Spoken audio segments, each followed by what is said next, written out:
Welcome to tasty and healthy kitchen. உங்கள் வீட்டு சாம்பாரும் கல்யாண வீட்டு சாம்பார் போல் ருசியாக மணமாக இருக்கணுமா? இதோ வந்துடுச்சு சாம்பார் பொடி.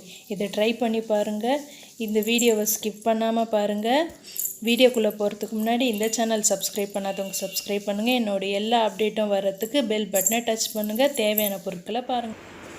துவரம்பருப்பு 1 கப்பு,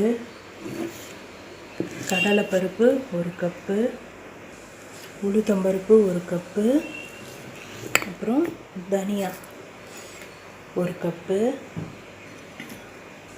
காய்ந்த மிளகாய் 10. நான் வந்து இந்த நீட்டமான காய்ந்த மிளகாய் தான் எடுத்திருக்கேன். இது காரம் கம்மியாக இருக்கும்.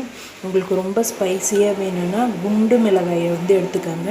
நான் இந்த மிளகாய் வந்து ஒரு 10 எடுத்திருக்கேன். நீங்கள் குண்டு மிளகாய் வந்து ஒரு 8 எடுத்தாலே காரம் போதுமானதாக இருக்கும். நீங்கள் சாம்பார் நல்லா காரமாக சாப்பிடுவீங்க அப்படின்னா குண்டு மிளகாய் எடுத்துக்கோங்க. மீடியம் காரம் வேணும்னா இந்த மாதிரி நீட்டு மிளகாய் எடுத்துக்கோங்க.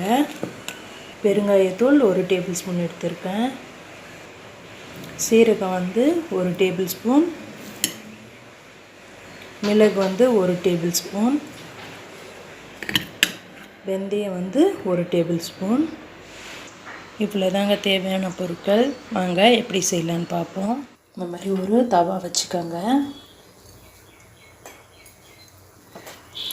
வந்து அதில் நல்லா ஒரு பெரிய டேபிள் ஸ்பூன், நல்லா 1 டேபிள் ஸ்பூன் அளவுக்கு மிளகு சேர்த்துக்கோங்க.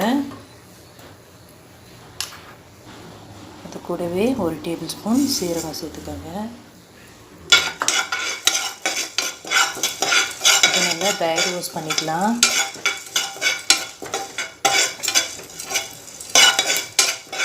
தீயை மட்டும் கொஞ்சம் மீடியமாக வச்சுக்கோங்க.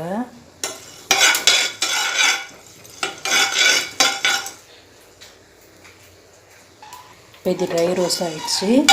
இப்போ இதை வந்து ஒரு தட்டில் சேர்த்துக்கலாம். வந்து 1 டேபிள் ஸ்பூன் வெந்தயம் சேர்த்துக்கோங்க. வெந்தயம் சீக்கிரமாக கருகிடும், அதனால் அடுப்பை கொஞ்சம் ஸ்லோவில் வச்சுக்கோங்க.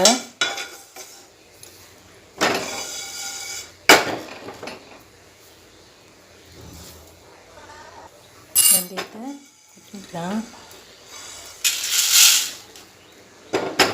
இப்போ அது கூடவே வந்து நான் தனியா 1 கப் சொன்னால் அதை அப்படியே சேர்த்துக்கலாம். நல்லா கலருங்க. இந்த மாதிரி நிறைய பேர் கேட்பாங்க, ஏன் இதை வந்து ட்ரை ரோஸ்ட் பண்ணி சேர்க்கணும், அப்படியே சேர்த்தா என்ன அப்படின்ட்டு கேட்பாங்க. நீங்கள் வந்து இதை அப்படியே போட்டு அரைச்சதுக்கு ஒரு டேஸ்ட்டு வருது, ட்ரை ரோஸ்ட் பண்ணதுக்கு ஒரு டேஸ்ட் வருது. சில இதில் வந்து ஈரப்பதம் இருக்கும். அந்த ஈரப்பதம் வந்து நம்மளுக்கு அந்த குழம்புக்கு வந்து டேஸ்ட்டு கொடுக்காது. அதுக்காக தான் இந்த மாதிரி ட்ரை ரோஸ்ட் பண்ணுறோம். இப்போ இது ஆயிடுச்சு. இதையும் எடுத்து விட்டுக்கலாம். பாருங்கள், பொரியுது பாருங்கள் வெந்தயம்.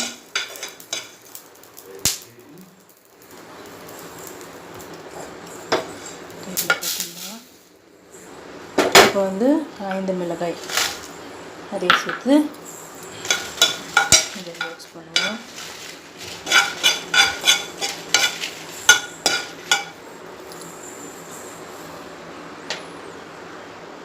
இப்போ காய்ந்த மிளகாயும் இது வச்சு இப்போ இது குட்டிலாம். இப்போ வந்து துவரம் பருப்பு சேர்த்துக்கிறோம். சேர்த்து இது நல்லா பொன்னிறமாக வர வரைக்கும் நல்லா கலரி விடுங்க.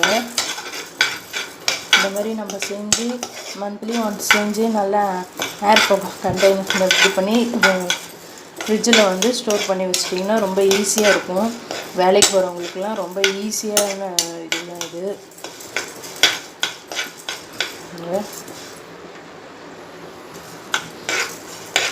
சாம்பாரும் ரொம்ப வாசனையாக இருக்கும். அதுக்காக தான் இந்த மாதிரி நல்லா பொன்னிறமாக வரணும். அதனால கொஞ்சம் மீடியம் ஃப்ளேமில் வச்சுக்கோங்க. நான் ஏற்கனவே வந்து ரசப்பொடி எப்படி செய்கிறது, அப்புறம் வந்து பருப்பு ரசப்பொடி, அப்புறம் ஆந்திரா இட்லி பொடி எப்படி செய்கிறதுன்னு சொல்லிட்டு செஞ்சுருக்கேன். அந்த லிங்க்கை வந்து நான் டிஸ்கிரிப்ஷன் பாக்ஸில் கொடுக்குறேன். அதையும் செக் பண்ணிக்காங்க. பாருங்கள், இது வந்து நல்லா ப்ரௌன் கலர் ஆகிடுச்சு. இப்போ இதையும் எடுத்து நம்ம சேர்த்துக்கலாம். இப்போ அது கூடவே கடலைப்பருப்பு 1 கப் இதை சேர்த்து நல்லா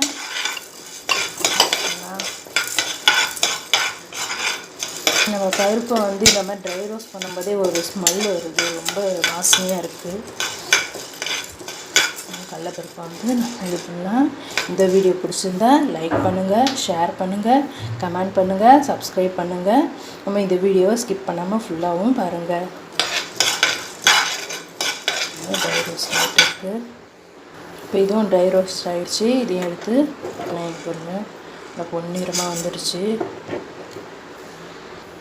இதையும் எடுத்து கொட்டிக்கலாம். இப்போ வந்து உளுத்தம்பருப்பு இந்த ட்ரை ரோஸ்ட் பண்ணுவோம்.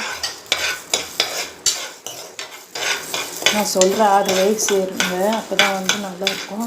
நீங்கள் ஃபஸ்ட்டே வந்து பருப்புலாம் சேர்த்துட்டிங்கன்னா வந்து அதுக்கப்புறம் நம்ம வெந்தயம், மிளகு, சீரகம் அந்த மாதிரிலாம் சேர்த்தோன்னா கருகிடும். அதனால் கொஞ்சம் கொஞ்சமாக ஹீட் ஆகும்போது அதுக்கேற்ற மாதிரி சூடுக்கு ஏற்ற மாதிரி நம்ம பொருட்களை சேர்த்து ட்ரை ரோஸ்ட் பண்ணணும். அதனால் இந்த வீடியோவை மறக்காமல் ஸ்கிப் பண்ணாமல் பாருங்கள். இந்த வீடியோக்குள்ளே பிடிச்சிருந்தா கமெண்ட் பண்ணுங்கள். இந்த ட்ரை ரோஸ்ட் ஆகட்டும். உளுந்தும் வந்து ட்ரை ரோஸ்ட் ஆகிடுச்சு. உளுந்து ட்ரை ரோஸ்ட் பண்ணும்போது ஒரு சூப்பரான ஸ்மெல் வருது. நீங்களே செஞ்சு பாருங்கள், ரொம்ப டேஸ்டான ஸ்மெல்லாக வருது. உளுந்தும் பொன்னிறமாக வருது. இப்போ உளுந்து பொன்னிறம் ஆகிடுச்சு. அடுப்பு ஆஃப் பண்ணிவிட்டு இதையும் எடுத்து இதில் கொட்டிக்கலாம். கொடுங்க. இப்போ இது ஃபுல்லாகவே வந்து நல்லா ஆறட்டும்.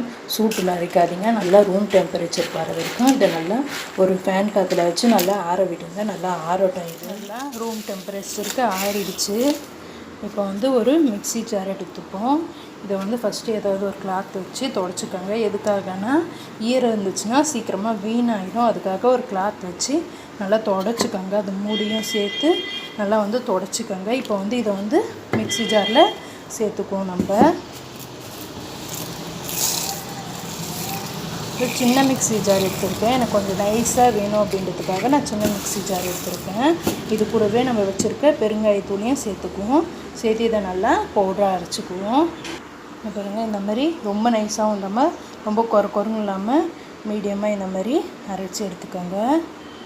பவுடராக எடுத்துக்கோங்க. இதை வந்து ஏதாவது ஒரு டப்பியில் போட்டு வச்சுருக்கேன். நான் சில்வர் டப்பியில் தான் போட்டு வைப்பேன் எப்பவுமே மல்லிகை சாமானை. அதனால் சில்வர் டப்பியில் போட்டு வச்சிடுறேன். இதை உங்களுக்காக வீட்டிலே சாம்பார் பொடி எப்படி செய்யலான்னு செஞ்சு காமிச்சிருக்கேன். ட்ரை பண்ணி பாருங்கள். பிடிச்சிருந்தால் நம்ம சேனலை லைக் பண்ணுங்கள், ஷேர் பண்ணுங்கள், கமெண்ட் பண்ணுங்கள். தேங்க்யூ.